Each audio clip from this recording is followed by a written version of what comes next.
Assalamualaikum warahmatullahi wabarakatuh, teman-teman semua. Apakah suara saya terdengar dengan jelas? Jelas, Kak. Oke, terima kasih. Alhamdulillahirabbil alamin wa bihi nasta'in wa ala umuri dunya waddin wa sallallahu ala sayyidina Muhammadin wa ala alihi wa sahbihi ajmain. Selamat siang, selamat pagi semuanya. Salam sejahtera untuk kita semua. Yang terhormat Bapak Imam Marzuki dan Bapak Nasrul Hakim selaku Fakulti Advisor GDSC UIN Jakarta. Yang terhormat Fahridan Tio Muafa selaku Lead GDSC UIN Jakarta 2021 dan yang terhormat kakak-kakak fasilitator dari UI UX Design serta teman-teman semua yang saya sayangi dan saya banggakan. Alhamdulillah, puji syukur kita panjatkan karena berkat rahmat Allah yang Maha Esa, kita bisa berkumpul untuk bersama-sama menimba ilmu dari kakak-kakak fasilitator yang luar biasa ini. Ya, walaupun kita harus dilaksanakan secara online, tapi semoga kita selalu dalam keadaan sehat dan materi yang disampaikan berkah dan bermanfaat. Amin, amin ya rabbal alamin.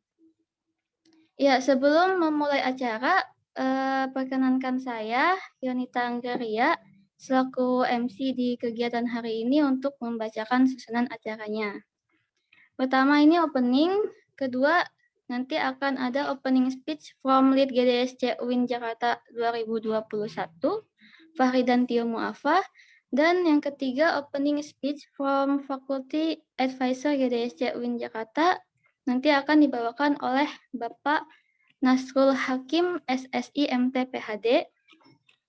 Dan selanjutnya material presentation mengenai UI UX design by fasilitator. Kemudian yang kelima adalah sesi foto bersama dan yang terakhir adalah closing atau penutupan. Oke, teman-teman semua, kita langsung saja ya masuk ke agenda selanjutnya, yaitu opening speech dari Lead GDSC UIN Jakarta 2021 yang akan dibawakan oleh Fahridan Tio Muafa. Kepada Fahridan Tio Muafa dipersilahkan. Tes, masuk gak suaranya? Masuk. Oke. Assalamualaikum warahmatullahi wabarakatuh. Alhamdulillahirabbil alamin. Wabillahi nasta'in ala umurid dunya waddin. Wassalatu wassalamu ala asrofil anbiya'i wal mursalin sayyidina wa maulana Muhammadin amma ba'du. Puji syukur atas kehadirat Allah yang telah memberikan kita nikmat sehat, nikmat iman, nikmat Islam sehingga kita dapat bermuajahah di virtual meeting ini pada pagi hari ini. Salat serta salam tak lupa kita curahkan kepada junjungan kita Nabi besar Muhammad SAW yang telah membimbing kita dari zaman jahiliyah hingga zaman Islamiyah ini. Yang terhormat kepada Faculty Advisor Bapak Nasrul Hakim beserta Bapak Imam Marzuki Sofi yang berkenan hadir di acara weekly class kita di minggu pertama ini, serta teman-teman member GDSC UIN Jakarta dan Kortim yang saya banggakan. Alhamdulillah setelah bulan kemarin itu kita telah melaksanakan Explore ML, di mana Explore ML itu merupakan weekly class dari bidang machine learning. Sekarang di bulan Desember ini kita bisa melaksanakan weekly class di bidang selanjutnya, yaitu di bidang UI UX. Nah, keharapannya semoga teman-teman di sini bisa memperhatikan dengan baik itu materi-materi yang sudah diberikan, dan materi ini semua diajarkan dari fundamental. Jadi siapapun yang belum pernah menyentuh ke arah bidang UI UX itu bisa banget mulai belajar dari sini. Jadi harapannya teman-teman di sini bisa ikut semua kelas dari awal nanti sesi 1 sampai di minggu terakhir di bulan Desember gitu, di sesi 8.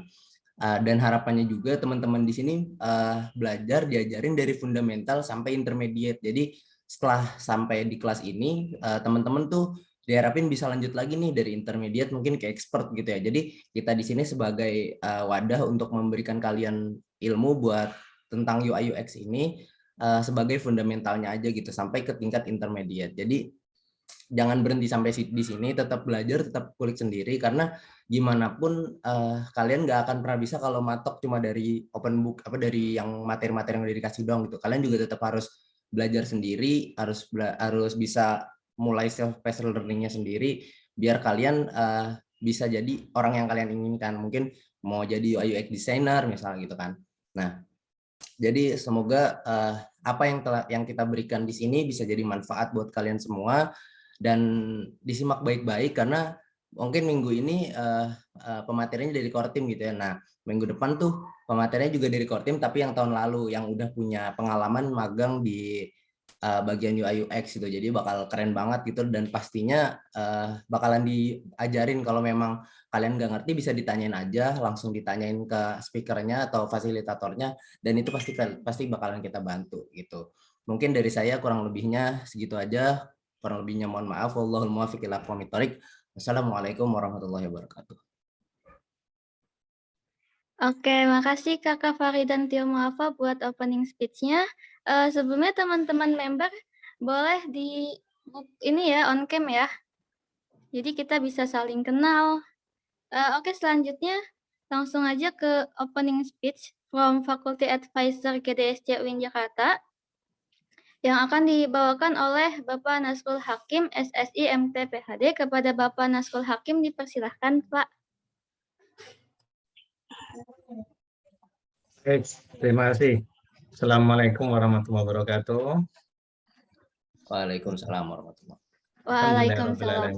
Wassalatu wassalamu ala asyrofil anbiya wal mursalin wa ala alihi washabihi ajmain. Amma ba'du. Yang terhormat Kaprodi Teknik Informatika Fakultas Sains dan Teknologi UIN Syarif Hidayatullah Jakarta, Dr. Imam Marzuki Sofi, kemudian Lead GDSC Bang Fahridan, Tio Muafa, dan juga para peserta yang saya hormati, yang saya banggakan, yaitu acara Fundamental Preparation UI UX Design Class di CDSC UIN Jakarta. Alhamdulillah, ini saya senang ya, ini kan acara kita ya, acara internal kita, mungkin nggak usah terlalu resmi, nggak usah terlalu formal.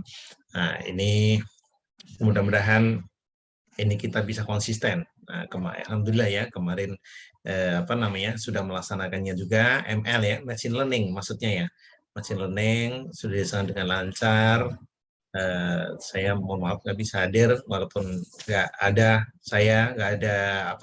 advisor, istilahnya apa? Advisor fakulti advisor, nggak masalah ya. CDSC fakulti advisor tetap jalan, dan itu sudah dilaksanakan. Dan sekarang juga UI UX, yang penting adalah konsisten, betul, konsisten pertemuan. Nah, kalau sekarang kan era online ya udah ya lebih mudah ini, tapi kan kapan ngumpul nanti minum bareng dan sebagainya itu ya. Nah, terus nunjukin ini apa perkembangannya dan sebagainya, itu yang penting. Yang penting memang itu konsisten kita, dan nggak banyak-banyak, nggak masalah. Ini artinya 36, ini sudah bagus ini ya. Ternyata ada 30, berarti lebih dari 30 yang menjadi member ini ya, member GDSC. Nah, itu sudah prestasi dalam arti nanti bisa menciptakan prestasi gitu ya kan. Yang penting adalah konsisten. Nanti ada kiprahnya nanti kelihatan. Oh, nanti ada lomba-lomba antar mahasiswa. Nah, ini ya dari GDSC ini yang tampil timnya, dan tim ini kan sekarang banyak lomba-lomba itu. Nah, itulah jangan nanti jangan hanya terbatas kita persiapan, tapi ini insya Allah sudah siap. Nah, nanti tinggal bareng-bareng kita tata. Ada lomba ini, oke. Nah, itu ada tentang penelitian ini, submit. Ada ini, hibah ini, oke, submit lagi. Nah, itu memang perlu ada orang yang khusus gitu ya, dan ini saya kira teman-teman di sini sudah siap ya secara teknikal, insya Allah oke. Dan bisa kita laksanakan gitu ya.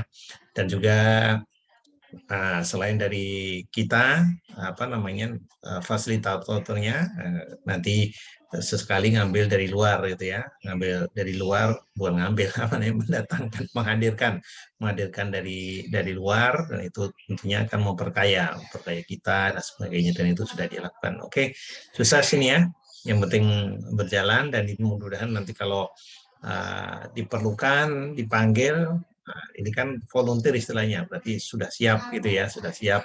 Oh ini fakultas memerlukan untuk desain ini. Nah, ternyata ya ke mana lagi kalau bukan ke sini, dan seterusnya dan seterusnya. Mungkin itu saja dari saya, teman-teman, Pak Imam, dan juga teman-teman yang lain yang saya hormati dan yang saya banggakan ya. Mudah-mudahan konsisten dan semakin berkembang dan memberikan kemanfaatan dan keberkahan bagi kita semua. Sukses ya. Assalamualaikum warahmatullahi wabarakatuh. Waalaikumsalam. Waalaikumsalam. Waalaikumsalam warahmatullahi wabarakatuh. Makasih banyak pada Bapak Nasrul Hakim. Oke, teman-teman, saya nggak bosan-bosan nih buat ngingetin, ayo on cam supaya saling kenal.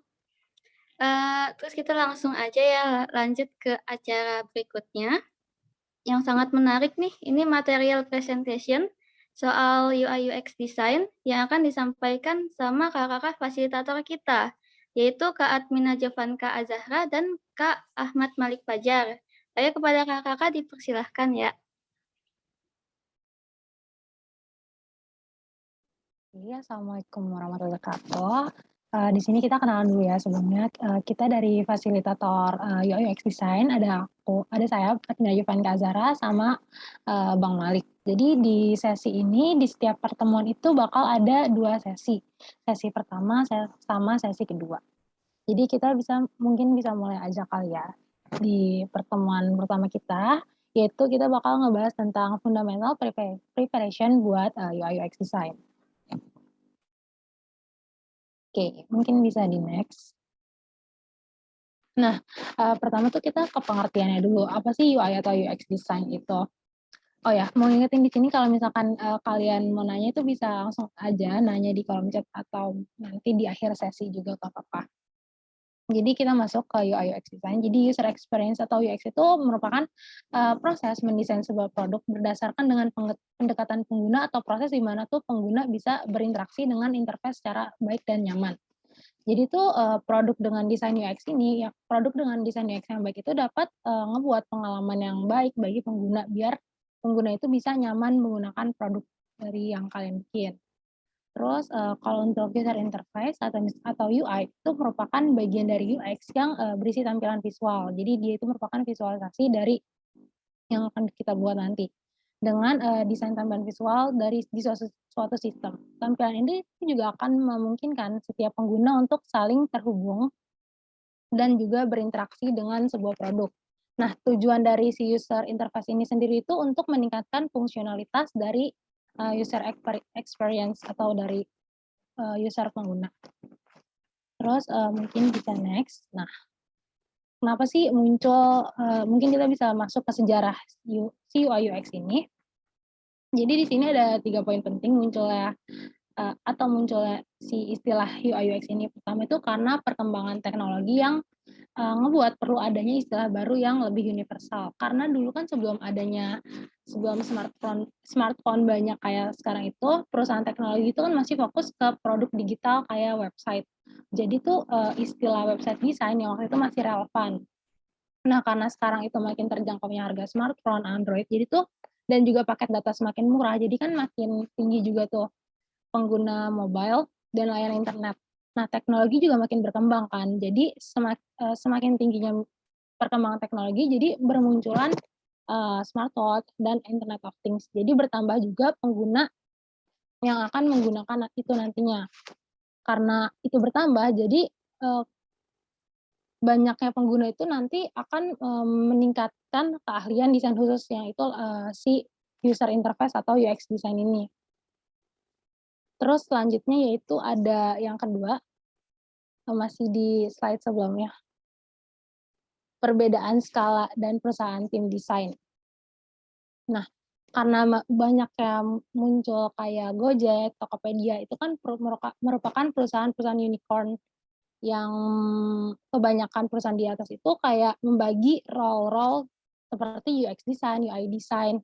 Nah, beberapa istilah itu beberapa istilah itu juga muncul kayak product designer, terus ada juga interaction design yang sebenarnya itu nggak jauh beda tugasnya dari si UI atau UX design ini. Praktek yang dilakuin sama unicorn tadi kayak Gojek, Tokopedia itu seringkali itu dijadiin acuan sama perusahaan lainnya. Tapi itu biasanya perusahaan yang skalanya lebih kecil atau yang SDM-nya terbatas itu biasanya cuma punya satu tim desain. Jadi digabungin yaitu jadinya UI atau UX design. Terus juga karena banyaknya penggunaan istilah dalam proses rekrutmen. Jadi kayak ya mereka menggunakan istilah si UI atau UX design ini. Mungkin bisa di next. Nah, kenapa sih harus ada UI atau UX design? Jadi UI atau UX design itu kan nggak lepas dari efeknya terhadap bisnis. Pada dasarnya tuh kita si UI UX design itu dapat dikategorikan sebagai content marketing. Jadi tujuan utama dari aspek tersebut itu sebenarnya mencari pelanggan. Jadi kalau misalkan kita dapat banyak pelanggan kan kita bisa meraup profit sebanyak-banyaknya tuh.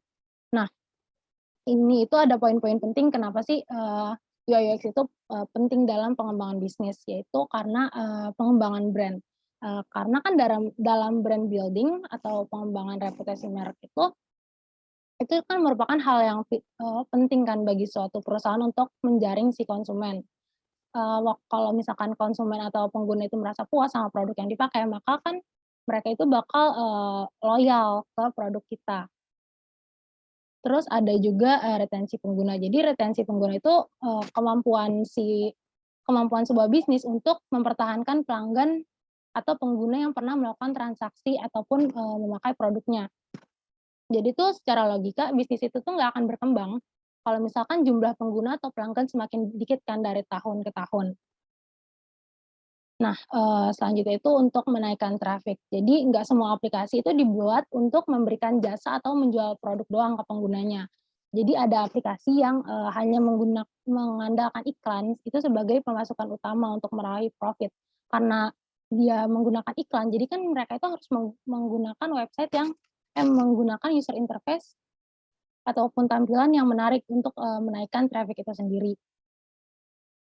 Terus ada juga untuk menghemat waktu dan tenaga, karena pengembangan desain UI UX ini tuh pengembangan UI atau UX desain yang baik itu dapat menjadi investasi yang baik juga untuk jangka panjangnya bagi pengembang dan juga si pemilik bisnis. Nah, kalau misalkan tampilan interface itu bersih, misalkan bersih dari bug, terus habis itu nyaman dipakai kan jadi nggak perlu repot-repot untuk kayak memperlakukan pembaruan secara terus-menerus juga kan. Selanjutnya yaitu meningkatkan konversi pengguna. Jadi tingkat konversi alias conversion rate itu jumlah pengunjung atau aplikasi sebuah web ataupun aplikasi maupun situs web yang melakukan transaksi ataupun beralih menjadi pengguna berbayar. Jadi kalau misalkan kalian itu ngembangin aplikasi yang gratis yang mengandalkan konversi traffic, yang memperoleh traffic, jadi itu mengoptimalisasi UI UX itu wajib karena menjadi prioritas utamanya itu kan traffic-nya. Mungkin bisa di next.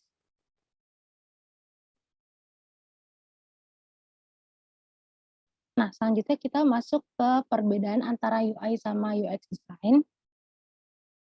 Bisa di next lagi. Nah, ini tadi kan juga udah sempat dijelasin kan di awal UI itu apa, UX itu apa.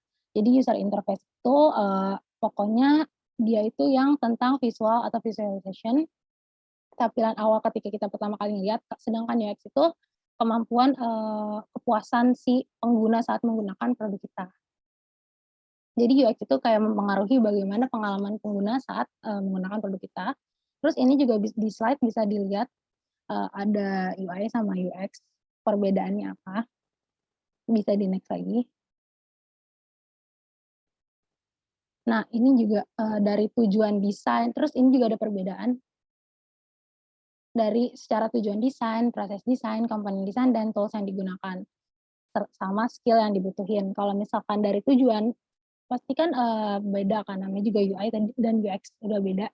Nah, hal yang paling dasar itu dari tujuan itu UI dan UX itu fokus ke pembuatan desainnya. Misalkan desain UI, user interface di dalam produk itu bertujuan untuk memperindah tampilan suatu produk. Sedangkan untuk UX sendiri dibuat untuk memberikan pengalaman yang menyenangkan bagi si pengguna ataupun user tersebut. Nah, kalau untuk perbedaan di proses desain, karena dengan adanya perbedaan tujuan desain tersebut, yang tadi, maka prosesnya kan bakal beda juga kan, proses dalam mendesain. Nah, karena si user experience itu, pengalaman pengguna, maka proses UX itu akan berdasarkan pada riset, sehingga dia itu mampu menghasilkan produk yang baik juga. Sementara kalau buat si user interface atau UI itu membutuhkan riset yang mendalam juga, tapi beda karena dia secara visual. Selanjutnya untuk komponen desain, itu komponen yang diperlukan untuk mengembangkan atau membangun si UI, user interface yang fokus pada tampilan ataupun kecantikan dari suatu produk yang akan dibuat nantinya. Misalkan kayak gambar, warna, tipografi, visual, interaksi. Sedangkan kalau si UX itu komponennya selain branding ada interface, copywriting juga. Sama tools yang digunain juga bakal beda, sama skill yang dibutuhin juga bakal beda nantinya. Kayak tadi aja skill-nya kalau untuk UX kan ada interface, ada copywriting, sedangkan kalau UI lebih ke tampilan. Mungkin bisa di next. Nah, sebenarnya seberapa worth it sih kerja sebagai UI atau UX designer ini di korporat gitu? Mungkin bisa di next. Nah, ini ada gambarannya sih. Walaupun ini emang nggak pasti, tapi dari beberapa site ini menunjukkan untuk misalkan fresh graduate, di mana itu yang baru lulus untuk gaji entry level, itu bisa dilihat 4-6, untuk mid level itu 8-12. Sebenarnya untuk yang mid level itu semua tuh tergantung sama kebijakan dari perusahaan itu sendiri. Seenggaknya tuh kalau misalkan kalian udah ada pengalaman 1 tahun itu masuknya udah ke middle level, terus ada senior level dan manager level. Mungkin bisa di next.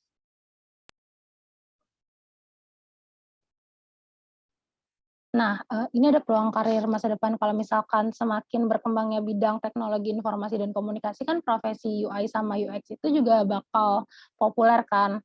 Nah, selain itu permintaan juga kan nanti bakal makin tinggi. Nah, untuk sisi work-life balance-nya berdasarkan hasil riset di platform online mengenai work-life balance, si UI UX ini tuh termasuk masuk ke yang balance. Jadi nggak perlu khawatir kalau misalkan kayak terlalu capek gitu. Terus abis itu bisa di next. Ini ada hal-hal yang harus diperhatiin kalau misalkan kalian itu mau ngebuat UI atau UX design. Nah, ini ada komponennya. Pertama itu, iya Pak, nggak apa-apa, boleh leave. Makasih ya Pak Nasrul sama Pak. Ya, baik, izin ya. Ya, sukses, keren ini Pak Imam, Bang Fahri, dan juga Bang Sofangka sama Bang Muhammad Maruf Fajar. Sukses. Oke, sukses ya, izin ya. Assalamualaikum. Waalaikumsalam Pak, makasih Pak. Oke, mungkin bisa lanjut ke komponen di sini tuh ada informasi arsitektur, di mana informasi arsitektur itu merupakan struktur dari segala bentuk informasi yang ditampilin kepada si pengguna sebelum sebelum kita ngebahas rancangan aplikasi, kita tuh harus terlebih dahulu tahu sih apa yang dibutuhin sama si user. Misalkan dalam menjalankan metode apa aja yang dibutuhin. Nah, terus ini kan juga ada hierarki, sekuensial, dan matriks. Jadi hierarki itu merupakan metode pengorganisasian informasi secara hierarki yang menggunakan konsep teori psikologi. Contohnya kayak pembuatan navigasi yang dibuat di paling atas itu berfungsi sebagai petunjuk. Terus juga ada sekuensial, di mana sekuensial ini lebih ke menekankan proses, yaitu breakdown setiap proses. Kalau matriks ini lebih banyak melimpahkan tanggung jawab kepada sisi penggunanya. Selanjutnya komponen kedua itu ada interaksi desain, di mana dalam membuat aplikasi itu kan nggak cuma untuk dipandang sama dinikmatin doang kan tampilannya, tetapi juga ada interaksinya. Dari aplikasi tersebut juga sangat berperan penting. Interaksi itu juga didukung dengan desain yang baik pula. Jadi interaksi pada desain itu dapat berupa dapat kayak seperti mengklik, menggeser, ataupun menekan fitur-fitur yang ada kayak tombol-tombol di aplikasi. Terus interaction design itu juga penting untuk mengetahui behavior ataupun kebiasaan dari si user ataupun penggunanya. Terus ada komponen fungsionalitas. Di fungsionalitas ataupun usability ini merupakan komponen yang penting dalam desain UI UX juga. Jadi dari ukuran fungsionalitas ini tuh dinilai dari seberapa mudah sih si pengguna itu menggunakan aplikasi tersebut. Nah, selain itu ketepatan dan fitur itu juga bakal mendukung bagi pengguna yang bakal ngelihat tampilan dari website ataupun mobile application-nya. Selanjutnya ada prototype. Komponen keempat yaitu setelah kita menyusun ketiga komponen yang di atas tadi, yang informasi arsitektur, interaksi desain, sama fungsionalitas, selanjutnya itu prototype. Kenapa sih perlu prototype? Karena di prototype ini kan melakukan sebuah kayak wireframe dasar gitu. Nah, outputnya itu dari prototype tersebut akan dijadikan layout yang dimana nantinya akan diserahkan kepada tim pengembang untuk proses pembuatan software. Selanjutnya ada desain visual. Jadi setelah wireframe itu udah dibuat, baru seorang visual designer untuk membuat tampilan visual dari rancangan tersebut, dari rancangan si wireframe tersebut dengan penambahan kayak warna, style, sama font. Nah, fungsinya itu supaya pemberian gambar yang lebih jelas itu mengenai desain awal dari aplikasi yang udah dibuat tadi. Untuk tools yang digunakan itu bisa macam-macam ya, karena ada kayak Adobe, Figma, dan lain-lain. Selanjutnya ada workflow design UI UX. Pertama itu ada riset UX, di mana di riset ini tuh dilakuin untuk sebagai langkah awal yang penting dalam ngebuat sebuah desain. Karena banyak riset yang dilakukan itu akan memudahkan kita untuk memahami pengguna. Terus ada membuat information architecture. Kalau misalkan kita udah berhasil tuh ngebuat riset UX, maka tahap selanjutnya itu membuat information architecture produk. Jadi dia itu merupakan proses menyusun struktur berbagai bagian website dan juga aplikasi. Jadi dia itu bakal ngemudah tim untuk bisa membuat konsep produk. Terus workflow selanjutnya yaitu ada membuat wireframe. Jadi membuat wireframe itu merupakan proses setelah information architecture. Nah, wireframe itu juga merupakan sketsa. Jadi sketsa ini pun akan menunjukkan alur informasi untuk para pengguna biar tuh para pengguna produk tersebut itu lebih mudah dipahami. Di sini tuh UX designer itu berperan penting untuk membuat rancangan desain di pembuatan wireframe ini. Selanjutnya ada mengatur UX flow. Selanjutnya kita tuh kalau misalkan udah ngebuat alur satu produk yang digunakan sama si pengguna, alur tersebut ini dibuat dengan berdasarkan pendekatan user experience ataupun UX yang nantinya itu pengguna itu bisa nyaman menggunakan produk. Selanjutnya ada membuat prototype desain UX. Nah, tahap selanjutnya ini tuh membuat prototype desain yang sesuai sama yang udah didesain di wireframe sebelumnya, ataupun yang sama sesuai dengan flow ataupun alur yang udah dibuat sebelumnya. Nah, untuk membuat prototype desain itu bisa pakai aplikasi kayak Mockup Plus, Adobe XD, InVision, dan lain-lain gitu. Terus selanjutnya itu ada membuat desain sistem. Jadi desain sistem atau sistem desain itu dibuat untuk menyimpan berbagai komponen desain di dalam suatu library tertentu. Nah, dalam tahap ini tuh diperlukan kolaborasi antara si UI designer sama tim developer. Jadi tim UI designer itu akan ngebuat kayak elemen desain, dan tim developer itu yang ngebuat komponen library kayak JavaScript, CSS, sama HTML. Terus selanjutnya ada mendesain user interface. Dalam tahapan ini tuh seorang UI designer itu mulai bekerja nih di tahapan mendesain user interface. Nah, dalam tahap ini tuh juga dilakukan implementasi dari proses wireframe yang sebelumnya udah dibuat tadi. Terus habis itu ada proses pengembangan dan produk oleh developer. Selanjutnya ke usability testing. Itu merupakan kalau misalkan produk udah selesai dibuat, tampilannya udah selesai, maka produk tersebut pun udah bisa dirilis kan. Tapi sebelum benar-benar dirilis itu, produk itu harus melalui proses uji coba dulu. Nah, itu yang disebut dengan usability test. Terus selanjutnya ini ada tools-tools yang bisa digunain. Ini tuh sebenarnya nggak harus ini juga, cuman ini yang orang-orang sering pakai untuk business plan and strategi itu ada biasanya orang pakai Notion sama G Suite. Habis itu ada untuk wireframe, ada Miro dan Figma. Prototyping dan animation ada Figma sama prototyping. Untuk research dan testing itu ada Mesh sama UX Suite. Terus juga UX design itu kan UI dan UX design itu kan nggak harus kerja di korporat juga kan, bisa juga kayak kerja di freelance, terus kerja sebagai freelancer. Nah ini tuh ada kayak Dribbble, Uplabs, Fiverr sama Behance itu untuk upgrade kayak portofolio kalian atau misalkan kalian mau cari inspirasi.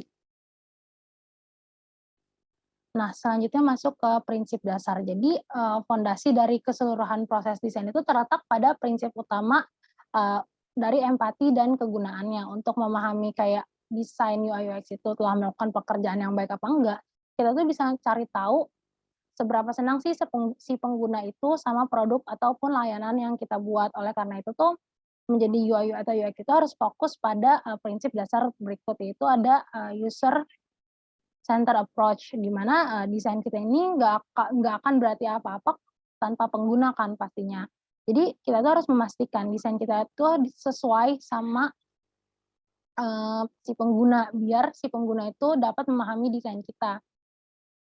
Sama kita tuh harus pastiin kalau misalkan tujuan kita itu selaras sama kebutuhan si penggunanya juga. Selanjutnya ada problem solving attitude, di mana kita itu mendesain untuk menyelesaikan masalah dari si penggunanya tersebut kan. Terus habis itu ada kegunaan, baik saat mendesain web ataupun peralatan elektronik ataupun produk lainnya, kita kan harus memastikan kalau misalkan audiens itu dapat memanfaatkan produknya sebaik mungkin. Jadi kita itu harus tahu kegunaannya. Terus habis itu ada inovasi dan kreativitas, di mana dalam desain UI UX itu kalau misalkan kita nggak kreatif kan berarti bukan apa-apa juga gitu. Jadi tuh kita nggak usah ragu kalau misalkan mau mencoba hal baru kayak warna, tipografi.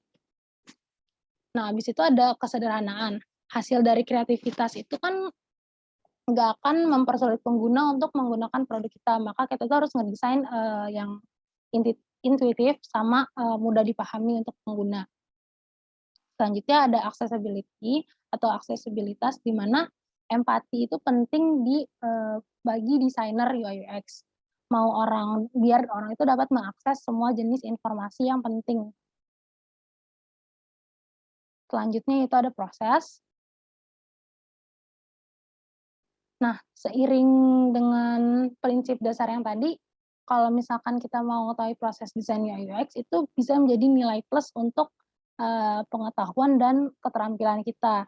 Jadi di sini tuh ada proses inisiatif, ya di mana itu ada riset, analisis, ideasi, desain dan juga testing.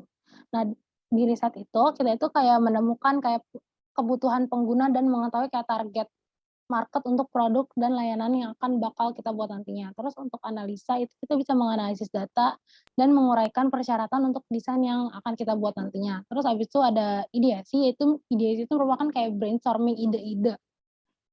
Terus untuk desain dia itu bisa mengerjakan desain kayak tata letak, produk untuk layanan, situs web, aplikasi dan lain-lain. Untuk testing itu juga melakukan pengujian untuk ngelihat desain, fungsi desainnya tersebut. Nah, mungkin itu aja sih kalau buat dasar-dasarnya. Nah, ini untuk require tools-nya, bisa di next lagi. Ada video.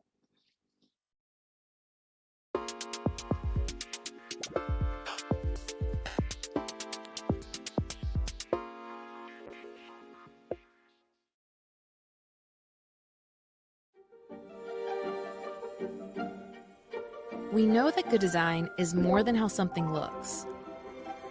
It makes people feel. It makes people act. It makes a good product great. But for all the good design out there, the design process is often a mess. Files are passed back and forth, endless final versions are saved, and nobody ever has the right fonts. At Figma, we thought the design process needed a redesign, And so that's what we did. Figma is a platform where teams design together. It unites everyone in your creative process. Bring that idea to life in a design, wireframe, or prototype. Figma does it all in the cloud. Let your writer do their word magic right in your design file. Figma lets you both get on the same page, literally. Partner with your developer early and often, even if they live on the other side of the globe. Figma makes handoff more like a handshake. Invite your stakeholders to give feedback and note comments right in your work. Figma helps you get what you need and helps others get what they need. And all of this you can do together in real time, without stepping on each other's toes. It's time to design on your terms with Figma. Meet Kevin. He's used to running a bunch of meetings and workshops with his team around a whiteboard. But suddenly, everyone's remote. What happens now? Easy, let's move everything online. Go to Miro.com, sign up, and jump right in. Add an agenda with goals for the session. Get started fast with the right templates. Create a structure, add frames, and lock any content you don't want people to mess with. Now, send out the invites. Finally, it's the moment of truth. Set the right vibe. Align everyone around goals. Go over the basic tools. Start with an icebreaker to warm everyone up. Keep the group focused, engaged, and productive. Summarize what's been done and discuss the next steps. Transform the results into a presentation on the spot, or wait until later. Run a quick retrospective. Give everyone a high five. The team did great. Your team can accomplish great things in Miro too. Try it for yourself.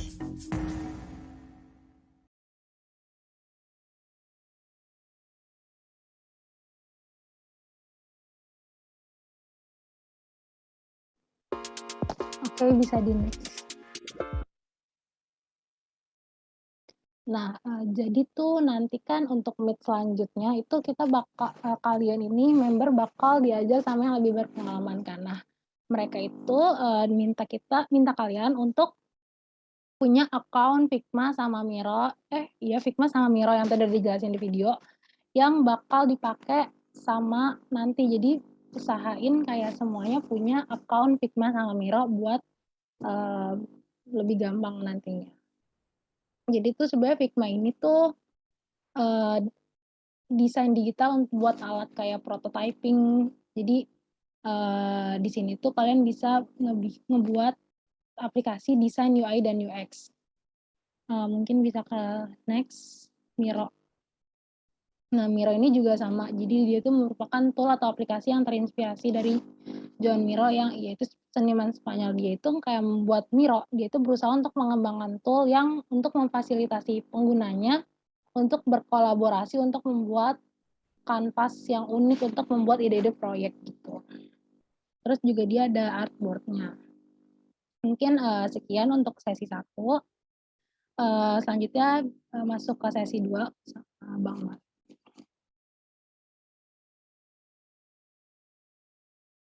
Oke teman-teman, terima kasih buat Jova ya udah nyampein fundamental tentang UI UX. Untuk selanjutnya biar gak terlalu banyak makan waktu, kita langsung langsung belajar tentang bagaimana menggunakan Figma nih gitu. Jadi UI UX ibaratnya nggak ada artinya lah kalau nggak pakai Figma gitu teman-teman. Jadi buat teman-teman mungkin bisa harap diperhatikan gitu untuk menggunakan Figma. Jadi buat teman-teman sini yang mungkin bukan jurusan TI atau SI gitu ya, mungkin bisa gitu dibuka Figma-nya. Jadi nanti kita sekalian belajar lah gitu, sekalian belajar. Jadi di sini nanti di PPT ini saya bakalan nyampein beberapa studi case gitulah. Jadi teman-teman mungkin bisa langsung buka Figma-nya yang teman-teman ini ya non IT lah, non ITSI gitu. Jadi biar sekalian kita belajar gitu. Langsung kalau disampaikan buat presentasi doang ibaratnya kayak webinar nih, nanti disampaikan habis itu keluar kuping kanan keluar kuping kiri gitu. Kita kan di sini pengennya belajar bareng-bareng ya, nanti di akhir wiki kelas nanti kan bakal ada output ya gitu ya. Output yang mungkin bisa jadi portofolio teman-teman gitu. Oke, mungkin bisa di next. Oke, jadi ada 4 poin yang saya ingin sampaikan di sini tentang materi how to use Figma gitu. Yang pertama overview Figma, yang kedua ini create design, yang ketiga ini keyboard shortcuts, yang keempat ini exporting asset dan design file. Jadi kurang lebih 4 hal itu yang nanti disampaikan. Yang pertama kita masuk ke overview Figma dulu. Mungkin bisa di next. Ya. Oke, nah ini Figma ini menurut Wikipedia ya gitu yang gampang kita cari di Google paling atas Wikipedia 2021 gitu. Nah, Figma ini menurut Wikipedia itu editor grafik vektor dan alat prototyping yang berbasis web dengan fitur offline tambahan yang diaktifkan oleh aplikasi desktop untuk macOS dan Windows. Jadi Figma ini kalau bisa dibilang dia ini serba bisa ya gitu. Kenapa perusahaan-perusahaan dan saya juga udah beberapa kali magang gitu dan memang menggunakan Figma gitu. Karena di Figma ini cukup complicated gitu ya. Bahasanya ini Figma ini bisa ngedesain bisa, buat banner pun bisa, buat poster bisa, buat wireframe bisa, buat prototyping bisa gitu. Jadi Figma ini ibaratnya palu gada gitu kali ya, palu gada gitu buat orang-orang UI UX gitu. Jadi ini ibaratnya kalau kita udah expert di Figma gitu, kita udah bisa lah gitu membuat desain sampai prototypingnya gitu. Oke, bisa di next. Nah, kelebihan Figma ini apa sih gitu dibandingkan Adobe XD, Zeppelin, InVision gitu kan. Nah, Figma ini yang pertama ini dia ini bisa kolaborasi gitu. Nah, jadi sebelum ke poin pertama Figma ini bisa diakses secara gratis gitu ya. Beberapa bulan kemarin itu Figma sempat berbayar gitu, dan ada fitur tambahan lah kalau kita ibaratnya bayar gitu kan, kalau kita berlangganan. Yang tadinya awalnya kolaborasi itu bisa sampai banyak ya, bisa banyak orang kita berkolaborasi dengan orang lain gitu di Figma untuk membuat desain. Nah, untuk sekarang ini Figma ini dibatasi gitu. Kalau nggak salah itu 2 sampai 3 orang kita bisa berkolaborasi gitu. Mungkin bisa dikoreksi gitu. Nah, yang pertama ini Figma ini kita bisa kolaborasi secara real time gitu, secara live gitu. Yang kedua ini kita bisa berbagi file dengan cepat dan mudah karena kan dia pakai cloud juga tuh yang kayak di poin ketiga tuh. Figma ini berbasis cloud jadi nggak perlu simpan di komputer yang nanti bakal lemot gitu kan karena ibaratnya memakai RAM banyak lah gitu kalau di desktop gitu. Nah, makanya Figma ini dia membuat terobosan baru. Dia hadir dengan web based gitu kan, tapi walaupun ada juga desktopnya gitu. Jadi bisa diakses secara offline juga. Dan yang keempat ini Figma ini support berbagai macam plugin gitu ya. Jadi untuk desainer-desainer bisa mempermudah gitu. Jadi nggak harus melulu membuat desain itu dimulai dari frame yang kosong gitu, ibaratnya kertas kosong putih, tapi kita bisa memakai plugin-plugin gitu dibantu. Misalnya mungkin nanti ya gitu di minggu-minggu setelahnya, di minggu-minggu berikutnya gitu. Nanti kita mungkin bakal belajar ya pakai plugin gitu. Tapi secara dasarnya plugin ini bisa membuat kita mudah lah gitu. Kalau misalnya ntar kita sudah buat desainnya jadi, nanti bisa ditampilin secara 3D kah, bisa ditampilin secara macam-macam gitu. Dan banyak sih plugin-plugin yang ada di Figma itu. Yang nanti teman-teman bisa coba gitu. Oke, next. Oke, yang selanjutnya ini kekurangannya gitu. Figma ini nggak melulu bagus gitu ya. Jadi ada beberapa kekurangan juga sih buat di Figma ini gitu. Yang pertama ini karena dia menggunakan browser ya web based gitu. Nah, jadi desainer ini harus online gitu, jadi harus terhubung sama internet gitu. Kalau nggak ada internetnya nggak bisa digunakan. Tapi kalau teman-teman udah download yang desktop gitu, teman-teman bisa menggunakan sih secara offline gitu. Nah, yang kedua ini minimal itu membutuhkan Intel HD Graphics 4000 gitu atau lebih tinggi. Biar nggak terlalu biar desain ini nggak terlalu kualitas ini nggak terlalu rendah gitu dan kita saat mengakses desainnya ini bisa cepat lah gitu saat nanti kita membuat prototypingnya. Nah, yang ketiga ini local cache-nya ini dapat membantu desainer untuk melihat perubahan atau pembaruan desain. Nah, karena tadi dia menggunakan local cache ya di browser gitu, jadi agak mempersulit desainer lah gitu untuk melihat perubahan dan pembaruan desain. Yang di sini artinya itu kita ini agak lambat lah gitu dalam mungkin kita nge-drag and drop-nya gitu kalau misalnya cache-nya ini penuh gitu di browsernya. Dan yang keempat ini anggota tim hanya bisa mengakses file hanya ketika desain sudah diunggah ke library sehingga dapat mengakibatkan delay. Nah, kurang lebih seperti itu. Oke, bisa di next. Oke, kita masuk ke poin kedua. Kita masuk ke membuat desain langsung ke Figma gitu ya. Teman-teman mungkin bisa dibuka Figma-nya masing-masing gitu di rumah. Mungkin yang teman-teman dari luar TISI mungkin bisa dibuka gitu ya. Mungkin yang TISI udah familiar kali dengan Figma ya. Gitu. Apalagi sekarang kan Figma juga mudah digunakan gitu. Oke, kita masuk ke tahap registrasi dulu gitu. Kalau kita nggak registrasi, kita nggak bisa tuh pakai Figma gitu. Kita registrasi dulu, punya akun dulu. Tadi kata Joko bilang gitu. Harus nanti kita punya akun Figma biar nanti saat bikin kelasnya ini berjalan dengan baik gitu. Nah, untuk menggunakan tool ini kamu cukup membuka figma.com lalu melakukan registrasi. Oke, itu aja sih sebenarnya. Ya, saya berharap sih teman-teman buka Figma-nya ya gitu di rumah, di laptop masing-masing. Oke, bisa di next. Oke, nih di sini ada 2 gambar lah ya. Satu yang sebelah kiri ini gambar kosong, sebelah kanan ini gambar yang udah desain. Nah, jadi kalau teman-teman udah registrasi nanti teman-teman bakal masuk ke gambar sebelah kiri nih gitu. Di sini ada frame kosong lah ya. Ada halaman kosong di situ. Nah, kita di sini pengen buat deh desain yang di sebelah kanan gitu. Jadi buat teman-teman nih tips and triknya kalau teman-teman mau jadi UI UX, teman-teman nggak bisa tuh tadi memahami dan menjalankan apa yang disampaikan sama Jova tuh materi-materi tadi ya. Teman-teman harus bisa dulu nih ngedesain gitu ibaratnya teman-teman harus mempunyai passion di desain sehingga teman-teman bisa nggak terlalu berat lah ngejalaninnya gitu. Nah, kita akan membuat desain di sebelah kanan nih. Nah, di desain sebelah kanan ini desain artikel lah ya, hasil desain artikel sederhana aja gitu, sederhana aja. Jadi kita akan membuat desain artikel di sebelah kanan gitu. Mungkin bisa di next.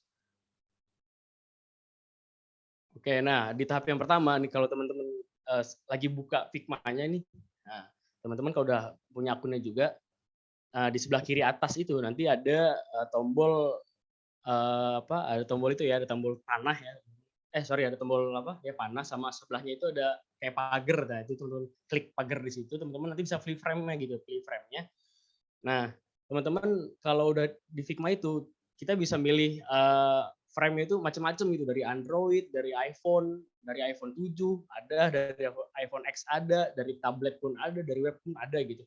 Nah, karena case-nya di sini saya menggunakan frame iPhone 8 ya, di situ ada ada ukurannya tuh 375 x 667 untuk frame-nya gitu. Mungkin teman-teman bisa langsung aplikasikan. Nah, selanjutnya kalau misalnya udah dipencet tadi frame-nya iPhone 8 tampilannya seperti yang di sebelah kiri ini nih. Nah, jadi bakalan ada kertas putih kosong frame-nya ukuran iPhone 8 gitu ya. Nah, habis itu kita pengen membuat teks nih gitu kan. Nah, setelah itu kita masukkan teksnya di sebelah kiri itu, di sebelah kiri atas, lalu kita klik deh di sebelah tempat gitu pada frame-nya. Oke, bisa di next.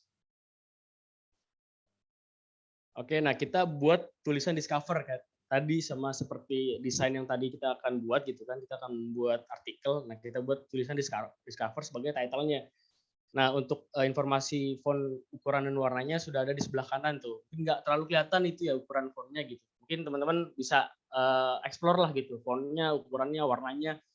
Nah, setelah itu kita tulisin lagi tuh subtitle-nya lah di bawah discover itu dengan tulisan based on your streaming activity sebagai description. Nah, kalau misalnya nanti teman-teman suatu saat nanti gitu teman-teman punya job gitu sebagai UX writing gitu ya. Kan banyak ya di UX writing, UX designer, UX researcher. Nah, sebenarnya yang untuk bagian penulisan ini sebenarnya ada di tugasnya UX writing gitu. Di sini UX writing ini berfungsinya sebagai yaitu gitu, dia membuat tulisan-tulisan yang sekiranya produk itu menarik lah gitu ya. Nah, itu sih mungkin, dan untuk informasi nama font nama ukurannya disesuaikan lah. Mungkin nggak terlalu kelihatan ya, itu gambar agak terlalu kecil. Gitu kurang lebih. Bisa di next. Nah, oke, setelah kita tadi buat title sama subtitle-nya tadi, subtitle ini berfungsi sebagai description sih sebenarnya. Kita bisa langsung klik lagi tuh yang sebelah kiri atas, kita klik rectangle ya di bagian kotak gitu. Lalu kita tempatin di frame-nya. Jadi frame ini sebenarnya ini ibaratnya kanvas lah ya, kita ubah-ubah lah kita bisa tambah-tambahin. Nah, kita tambahin frame kotak di sini seperti yang ada di gambar sebelah kanan. Itu bisa di next.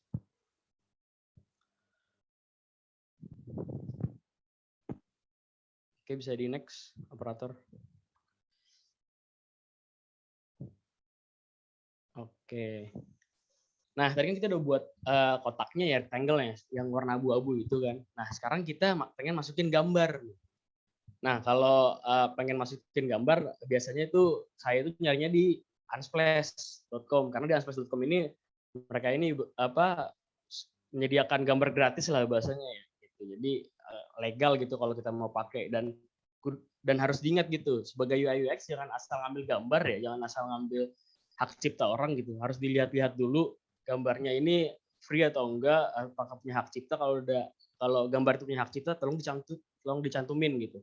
Biasa kan menghargai karya orang lain sih gitu. Dan kita lanjutin lagi. Nah, kalau kita udah masukin gambar, saya ngambil gambar di Unsplash. Teman-teman mungkin bisa yang lagi buka Figma, buka juga tuh di web unsplash.com, itu banyak gambar, masukin aja gambarnya. Nah, sebenarnya masukin gambar ke kotaknya ini sebenarnya mudah gitu ya. Nah, hanya dengan klik kanan pada gambarnya, lalu kita kan copy image nih. Nah, habis itu kita klik copy paste lah di situ kan. Nah, habis itu kita masuk ke kotaknya nih. Kita pengen melakukan teknik masking gitu. Nah, jadi kan banyak teknik ya di Figma ini buat ngedesain. Ada masking, ada layout grid. Nah, jadi di sini saya menyampaikan secara langsung aja gitu ya, langsung membuat desainnya gitu. Jadi saya nggak nyampaikan teori-teorinya, tapi kita langsung prakteknya gitu. Nah, kita langsung masuk ke teknik masking nih gitu kan. Masking ini apa sih gitu. Jadi masking ini ibaratnya sederhananya nih, ada kotak kosong, kita pengen masukin gambar ke kotak kosong tersebut gitu dengan sesuai ukuran kotak yang udah kita tentuin. Nah, kurang lebih kayak gitu. Nah, dengan ngeklik kanan kotaknya, kita pilih use as mask gitu. Jadi nanti dia bakal masuk ke kotaknya. Mungkin bisa di next slide.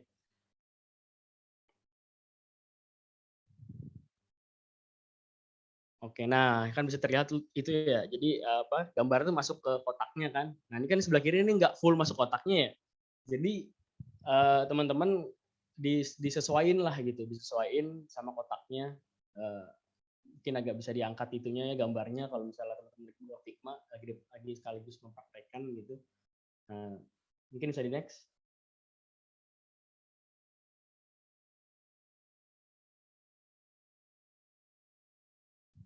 Oke, nah setelah itu kita akan menempatkan teks nih, teks lagi kan buat di gambarnya. Kenapa gambar harus dikasih teks? Gitu? Dari segi experience ya, gitu, dari segi UX-nya gitu. Kalau gambar doang biasanya ya di suatu aplikasi atau suatu web gitu, itu biasanya terlalu monoton gitu, sehingga orang tuh terlalu bosan lihat gambar doang, nggak ada teks yang bisa mengungkapkan si gambar tersebut. Gitu. Nah, kita kasih teks di sini gitu, di atasnya gambar gitu. Kita kasih teks di slide itu kan ada teks health is the best investment. Apa aja sih teman-teman bisa coba gitu teksnya buat nambahin di atas gambar tersebut gitu. Nah, kalau udah nanti kita buat lagi nih desain selanjutnya nih, kita pengen masukin lingkaran nih gitu. Itu ada di sebelah kiri atas tuh ya kan, di sebelah samping tanda panah ada kotak yang pagar frame, samping itu ada bulatan tuh, di situ isinya inilah ada kotak, ada garis segala macam. Nah, yang bulatan tadi udah kita klik itu kita masukin di kotak gambar tadi tuh. Nah, kita masukin di situ. Habis itu kita pengen masukin segitiga di dalam bulatan tersebut. Bisa di next.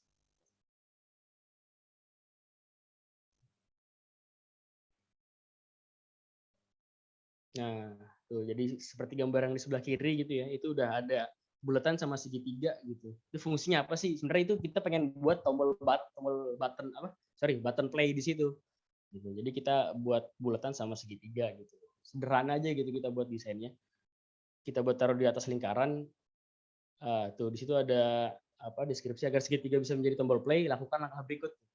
Yang pertama kecilin segitiganya, yang kedua itu beri warna putih biar kontras gitu. Jangan sampai pemilihan warna ini sama atau nggak enak dipandang lah gitu. Biasanya kalau desain itu kalau backgroundnya sudah gelap gitu, nanti desain selanjutnya itu agak kontras lah, jadi biar terlihat. Nah, putus segitiga itu 150 derajat ke arah kanan. Kan kalau play kan bisa ke arah kanan ya. Nah, habis itu kita ubah sudutnya segitiga ini biar tumpul gitu. Biar tumpul ini gimana sih? Kita ganti corner radiusnya. Nah, semua settingan itu bisa kalian lihat di sebelah kanan itu, di sebelah kanan ini kan ada banyak tuh, ada angka-angka lah ya. Gitu. Nah, itu bisa dilihat ya. Nah, di situ ada tombol radius tuh yang ada tanda panah di situ tuh. Nah, itu radiusnya bisa kalian mainin lah bahasanya di situ. Kalian gedein, kalian kecilin semenarik mungkin lah, menyesuaikan desainnya gitu. Oke, bisa di next.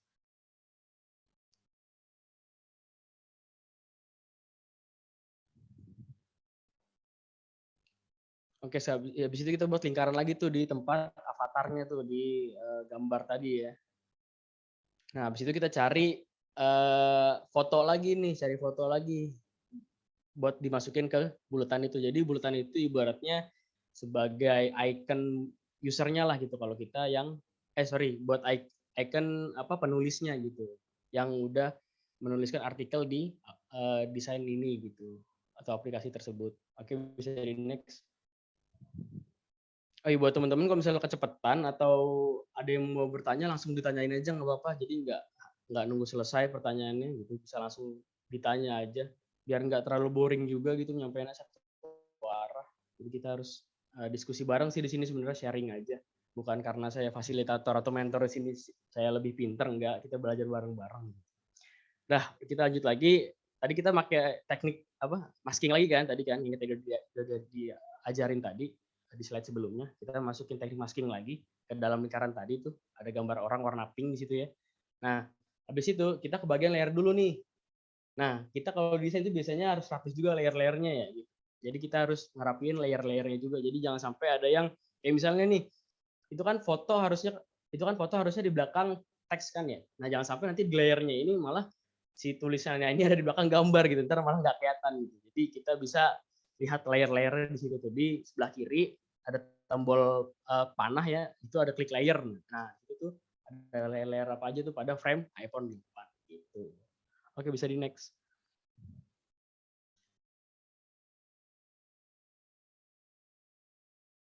Oke, untuk avatar tadi kita jadiin satu folder ya. Jadi biar mereka ini ibaratnya nggak terpisahkan lah bahasanya. Jadi di grouping lah atau bahasanya di grouping atau dijadiin aset gitu. Nah, agar layer di atasnya ini nggak ikut masuk dalam lingkaran gitu. Jadi kita klik lingkarannya dan fotonya seperti yang ada di samping ini nih. Nah, bisa di samping ini. Itu kan ada group selection ya. Klik kanan lalu klik group selection. Jadi sebulat tanda sama si gambarnya ini itu dia udah nyatu gitu. Jadi kalau digeser nggak kegeser doang fotonya atau bulatannya, tapi udah bareng tuh si bulatan sama gambarnya gitu. Itu kita pakai teknik grouping. Oke, kita bisa next.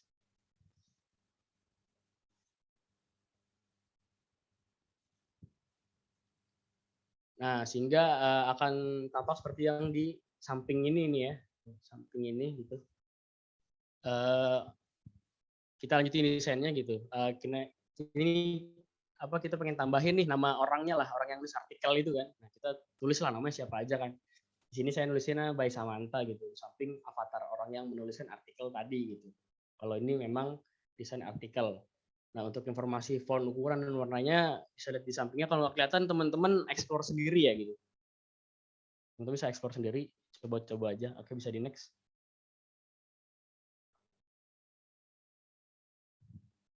Nah, kalau udah kayak tadi, ini kita tambahin garis nih biar agak agak nggak terlalu kosong lah, biar agak sedikit rame lah bahasanya desainnya lah ya. Dan kita nambahin garis ini juga asal nggak nambahin garis gitu. Kita nambahin garis juga ada tujuannya juga gitu.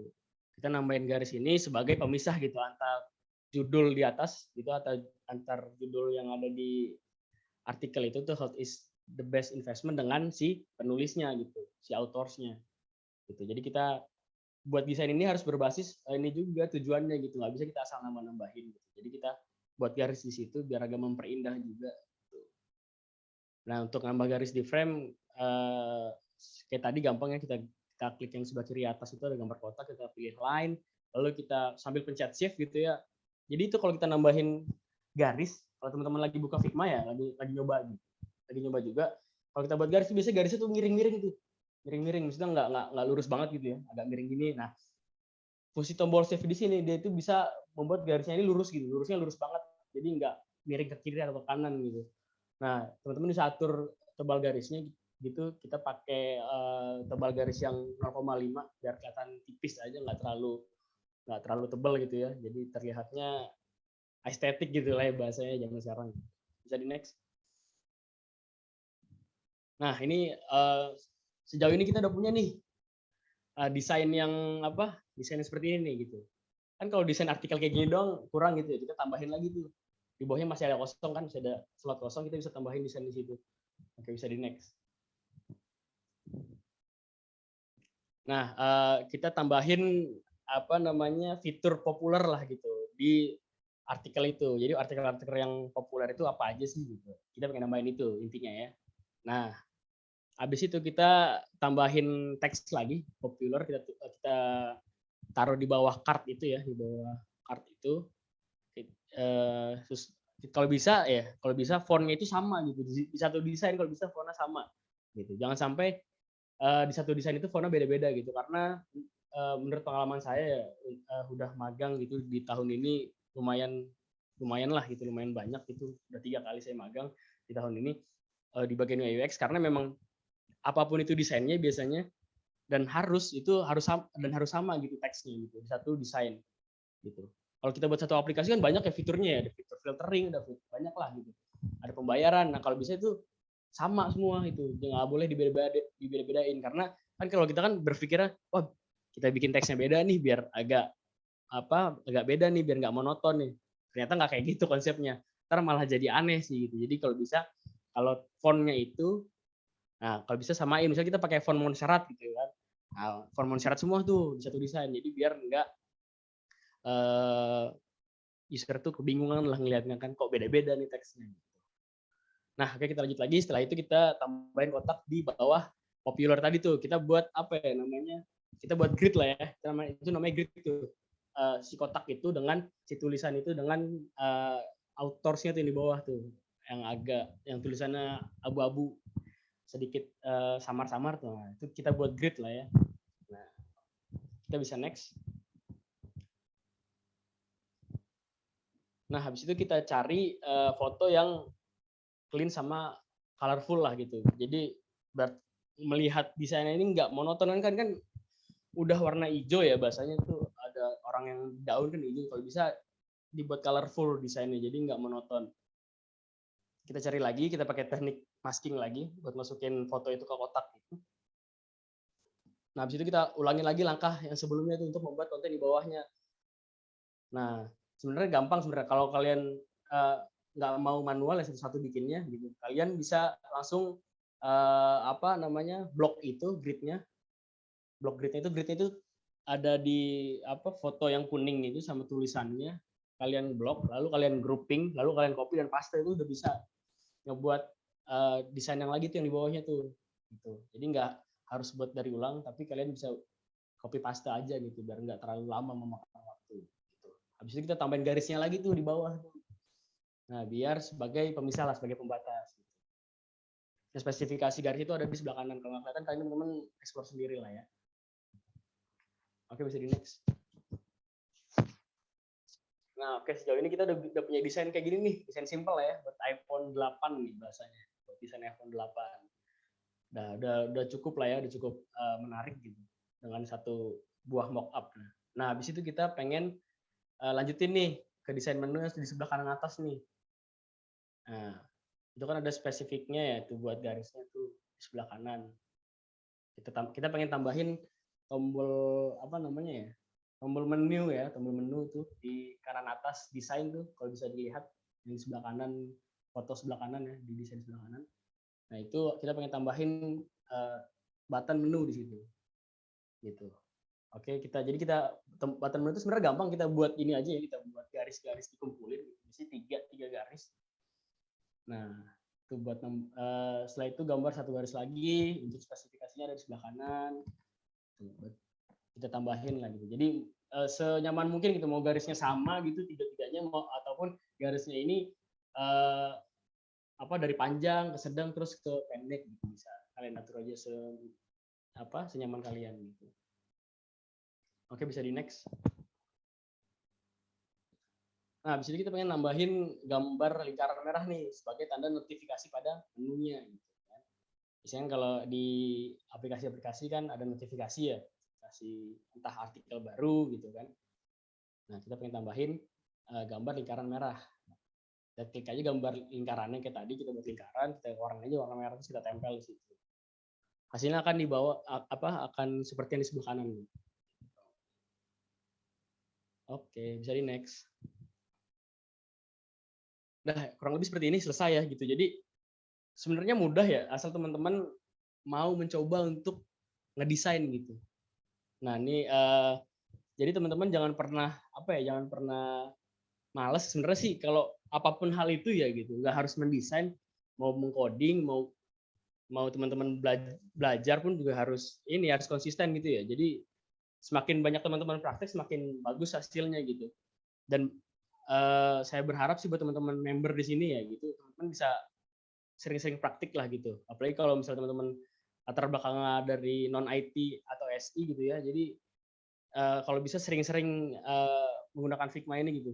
Jadi Figma ini sebenarnya banyak sebenarnya materi atau bahasanya teori-teori lah, teori masking, teori apa lagi ya, grid, banyak lagi tuh, ada teori buat membuat aset, banyak sebenarnya teori, teman-teman bisa lihat di YouTube dan itu lebih lengkap banget gitu dibandingkan saya sampaikan di sini gitu dengan beberapa menit ini. Teman-teman bisa banyak sekali itu artikel-artikel juga banyak, dan menurut saya kalau teman-teman mau banyak belajar buat UI UX itu artikelnya banyak di Medium gitu. Medium ini kan sebuah platform artikel yang terbaru ya, jadi banyak artikel-artikel atau orang-orang yang profesional di bidang itu menuliskan case study di situ, jadi teman-teman bisa baca di situ, atau di YouTube banyak banget gitu teori-teori. Tapi kalau menurut saya dibanding kita apalagi seorang UI UX designer atau seorang teknik gitu, orang-orang teknik yang dimana kita harus selain kita punya dasar teori tapi kita harus bisa juga buat memperbanyak praktek kita gitu. Jadi kayak gitu. Jadi kita nggak memahami teorinya doang, jadi kita membuat banyak membuat prakteknya juga gitu. Banyakin aksi lah bahasanya gitu kan. Jadi intinya kalau di Figma ini teman-teman ini kalau bisa explore aja gitu. Karena dulu saya belajar Figma ya, mungkin sharing aja gitu. Saya belajar Figma, saya nggak lihat artikel ataupun YouTube gitu. Jadi saya buka Figma-nya, saya registrasi, saya coba-coba aja kan. Jadi tekniknya ini gampang sebenarnya kalau mau belajar Figma. Kalian ambil satu mockup gitu. Kalian miripin gitu, kalian buat desain yang sama gitu. Jadi seenggaknya kalian bisa belajar di situ gitu. Tanpa mempelajari teori dulu gitu. Tapi seenggaknya yang baik itu memang kita harus paham teorinya sama bagaimana kita bisa mengaplikasikan teori tersebut gitu. Mungkin bisa di next. Nah, ini ada keyboard shortcut gitu. Ini ada beberapa keyboard shortcut yang bisa mempermudah pengerjaan teman-teman gitu. Itu nanti ditampilin sama operatornya, ada beberapa keyboard shortcut, banyak sih sebenarnya di Figma keyboard shortcutnya. Nah, ini nih. Ini saya ngambil dari internet sih, dari usethekeyboard.com gitu. Saya jadiin PDF. Nah, di sini banyak banget, itu bisa di scroll ke bawah. Operator ada yang esensial, ada yang tools. Tuh, yang tools di sini fungsinya buat ini sih, buat kalau misalnya teman-teman nggak mau pakai mouse gitu ya. Misalnya teman-teman anti mouse nih orangnya nih. Nah, teman-teman bisa pakai keyboard aja gitu, bisa main pakai keyboard gitu. Jadi nggak harus pakai mouse sebenarnya. Tapi kalau saya lebih nyaman pakai mouse ya, jadi saya pakai mouse ya dibanding pakai shortcut keyboard yang ada gitu. Mungkin bisa dikebawahin lagi, itu banyak. Itu ada view, bagaimana kita melihat preview, mau layout grid. Nah, kita mau show layers-nya juga bisa di situ. Terus bisa bawa lagi terus.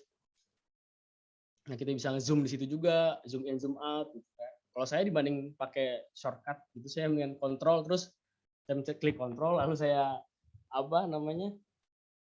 yang ada bulutan di mouse ini apa sih namanya? Nah, saya gedein gitu saya. Nah, itu bisa next lagi tuh, banyak sih sebenarnya tuh ada buat tuh ada mau bold-nya, nge-italic-nya, buat shape-nya. Itu kita bisa selection juga gitu. Mungkin nanti di-share mungkin ya. Mungkin nanti saya share gitu di Discord member buat use the keyboard-nya, atau teman-teman bisa akses di Google lah, banyak itu buat keyboard-keyboardnya. Gitu palingan. Itu teman-teman, itu untuk materi yang ketiga tadi, poin ketiga ya, buat keyboard shortcut. Yang keempat itu tadi ada apa ya? Ada membuat aset ya, aset. Exporting aset dan desain file gitu. Nah, jadi setelah kita buat mockup tadi kan ya, biasanya itu kita pengen jadiin PNG atau JPG lah gitu tuh. Nah, kita ekspor aja sih sebenarnya sih, gampang sih sebenarnya kalau di Figma. Kalian mungkin bisa di next, ada langkah-langkahnya sih di PowerPoint ini. Nah, exporting ini apa sih kalau misalnya teman-teman yang non ITSI belum tahu nih exporting apa? Nah, exporting ini kita merubah satu desain yang tadi itu tipe filenya itu bukan PNG atau JPG atau PDF atau apapun itu bisa dirubah ke situ gitu. Jadi orang yang atau klien yang pengen melihat desain kita secara gambar, secara file tipenya ini PNG, JPG itu bisa gitu. Jadi nggak harus, kalau misalnya ada klien mau melihat desainnya gitu ya, nggak harus teman-teman buka Figma-nya dulu, nggak. Jadi teman-teman bisa langsung diekspor aja gitu, jadi PDF pun bisa gitu. Kurang lebih seperti itu. Bisa di next. Nah, sebenarnya ini ada langkah-langkahnya juga sih kalau teman-teman biar tahu juga ada langkah-langkah exporting. Kita pertama pilih elemen desainnya dulu yang pengen diekspor, habis itu kita pilih frame-nya lah ya, kita pilih frame-nya. Di sini ada gambarnya tuh, kita pilih frame-nya mau di-exporting. Next. Nah, habis itu kita di sebelah kanan itu, biasanya di sebelah kanan Figma itu kalau kita lihat itu sebelah kanan tuh ada tombol exporting, di situ bisa diklik. Nah, habis itu kita klik exporting tuh mau diekspor sebagai apa, PNG kah, JPG kah, PDF dan lain-lain gitu. Mau kita exporting satu aplikasi penuh tuh kan, kalau kita buat aplikasi kan banyak tuh desainnya, kita bisa aplikasi langsung di situ, kita bisa ekspor langsung di situ. Gitu kurang lebih. Jadi next. Oke, dan kita klik ekspornya sih yang pasti kan. Habis itu dia akan terekspor menjadi file yang tadi kita pilih. Oke, bisa di next. Nah, biar teman-teman bisa praktekin di rumah gitu. Di sini sih saya bukan pengen ngasih tugas sih. Ngasih tantangan aja sih buat teman-teman coba buat desain dulu deh gitu. Apapun itu. Satu mockup pun nggak masalah, coba buat dulu apapun itu desainnya. Sehingga teman-teman bisa terbiasa gitu menggunakan Figma gitu. Jadi kalau kita sebagai orang teknik ya, kita harus bisa menggunakan tools-toolsnya lah ya. Nah, Figma ini salah satu framework atau tools yang harus bisa dikuasai oleh seorang UI UX designer. Terutama untuk orang UI designer ya. Sebenarnya banyak cakupannya. Ada UI designer, ada UX pun ada sendiri gitu kan, UX writing, researcher yang tadi saya udah sebutin banyak. Jadi saya membuat tantangan buat teman-teman member di sini, coba buat desain gitu ya, buat desain apapun itu di rumah, mungkin lagi santai, mungkin ada waktu kosong, teman-teman coba aja dulu gitu, karena menurut saya kalau pengen belajar tanpa mencoba itu nol banget sih gitu. Kalau kita belajar teorinya doang tapi nggak mempraktekkan, itu sayang banget sih gitu. Teman-teman, kita harus juga bisa meluangkan waktu untuk belajar mempraktikkan teori-teori yang udah kita pelajari gitu. Oke, bisa di next. Terakhir sih itu terakhir. Mungkin itu nyampaiin dari saya. Kalau kita mau komunikasi buat teman-teman member, bisa di follow IG saya, ada Dribbble juga, di situ ada beberapa hasil-hasil project atau hasil-hasil iseng prototype saya di situ di Dribbble, namanya Pak Amale, bisa dilihat. Dan kalau misalnya mau ada sesuatu yang urgent, bisa di email atau di WA nanti, atau di Discord juga bisa gitu sih kurang lebih. Jadi untuk sampai sini kira-kira ada pertanyaan nggak?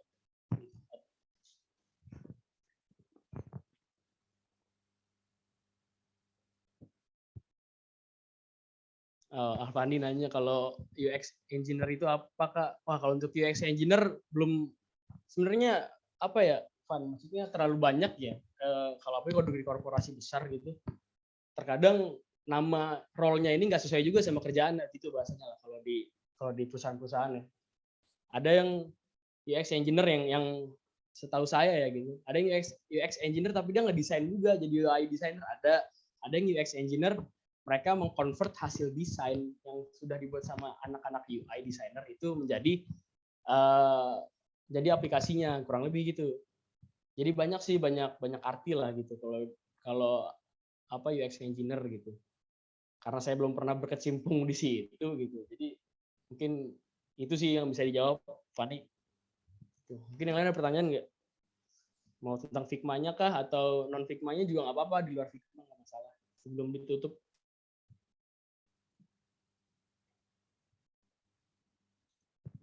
Oke, ini dari pertanyaan dari Naufla Zahrani Fikar. Oke, Kak izin bertanya kalau plugin itu bisa dipakai buat naruh foto-foto yang kayak di desain tadi nggak Kak? Oh bisa banget gitu.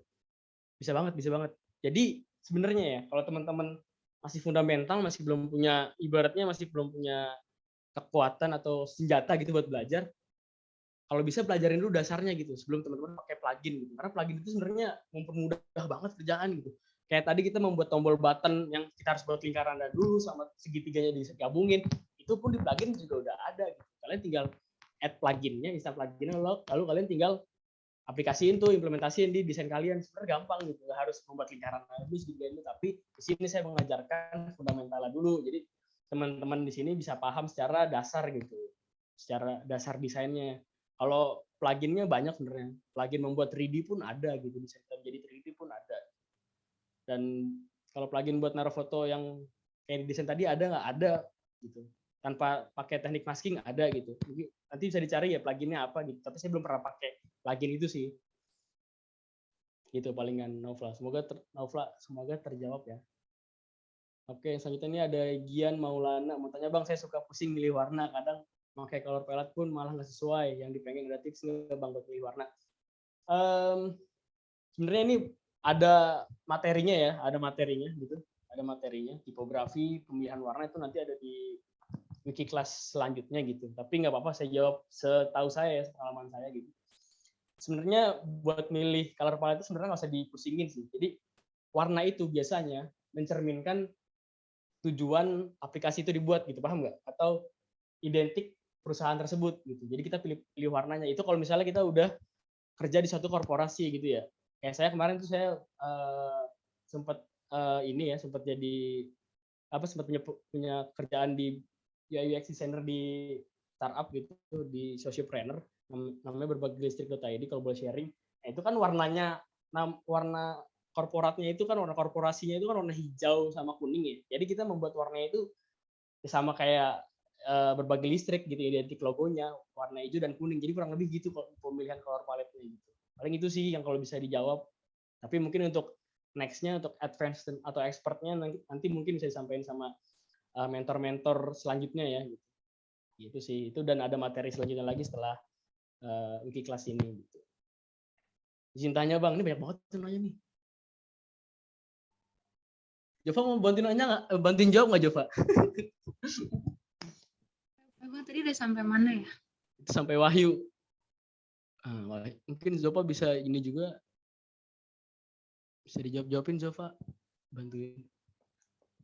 Pertanyaan siapa? Oh, izin tanya Bang, kalau udah buat desain dan ingin melakukan testing, apa aja yang harus disiapkan? Bagaimana caranya? Sebenarnya tadi kan udah dilihat, itu kan yang di presentasi tadi. Mana sih?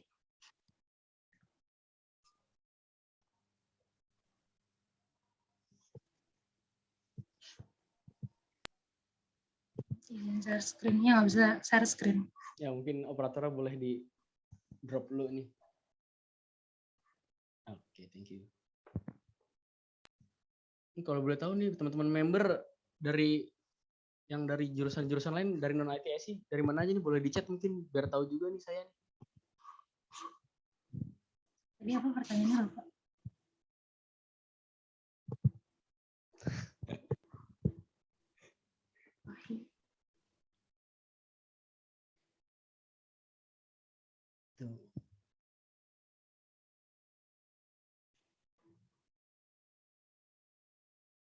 Ya tadi Wahyu nanya itu, dia nanya apa? Yang ingin melakukan testing apa aja yang harus disiapkan? Ya sebenarnya kalau testing itu kan berarti udah ngelewatin semua proses ini kan. Kalau testing yang dipersiapkan tuh biasanya ini aja sih kayak kalau kesah dari user gitu ya Bang. Kayak iya, betul.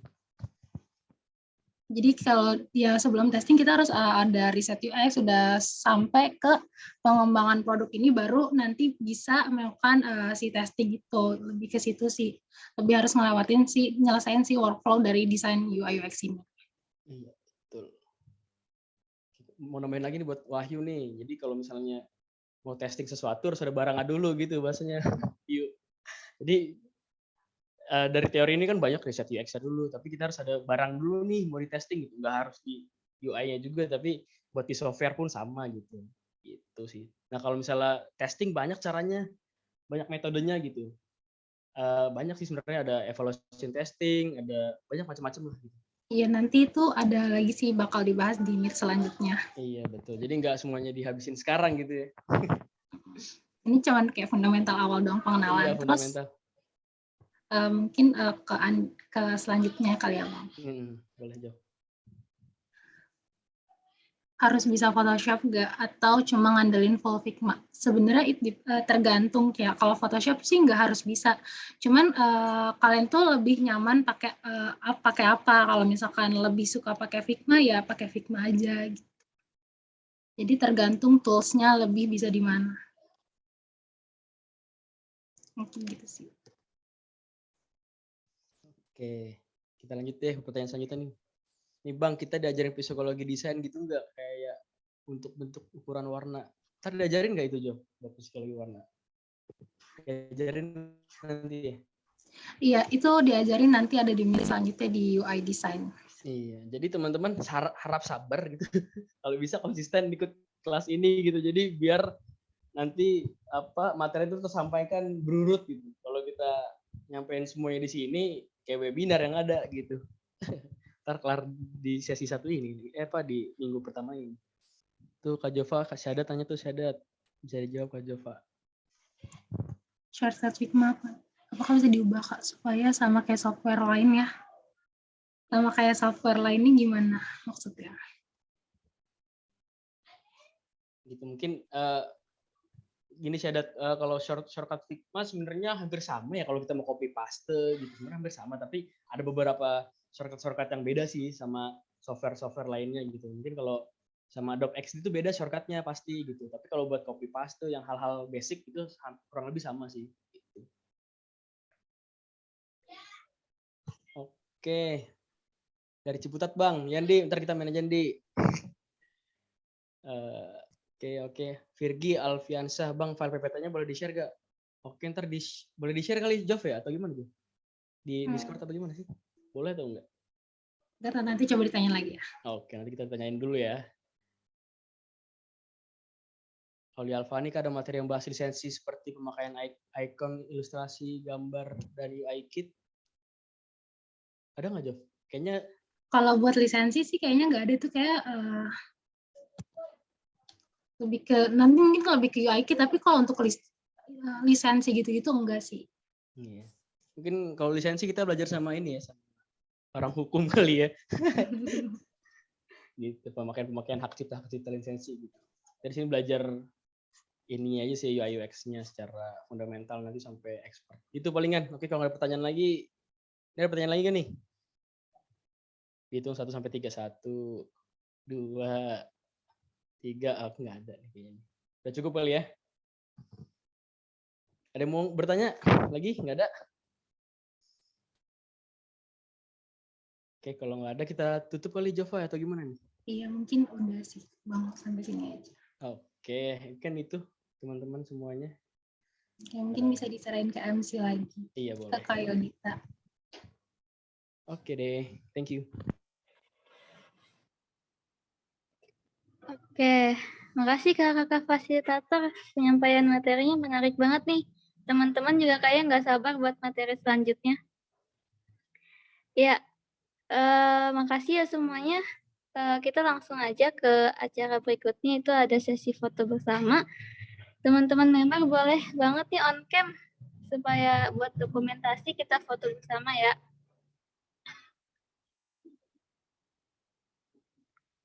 Oke, kakak operator boleh tolong diambil screenshot-nya ya.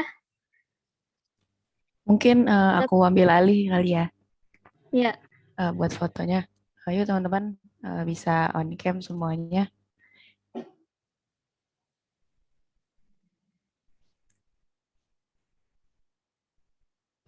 Ini langsung aku ambil alih. Bentar. Ini ada 2 slide ya. Jadi yang slide pertama dulu. 1, 2, 3. Untuk slide yang kedua, 1, 2, 3. Oke, terima kasih. Oke, makasih Kak Era. Oke, kita langsung ke selanjutnya ya. Alhamdulillah, kita udah sampai di penghujung acara teman-teman semua. Makasih banyak ya buat semuanya, buat Bapak Imam, Marzuki yang udah meluangkan waktu untuk ikut kegiatan hari ini, kakak-kakak fasilitator yang udah menyampaikan materi. Tadi materinya sangat-sangat menarik banget ya, sampai teman-teman kayaknya excited banget gitu.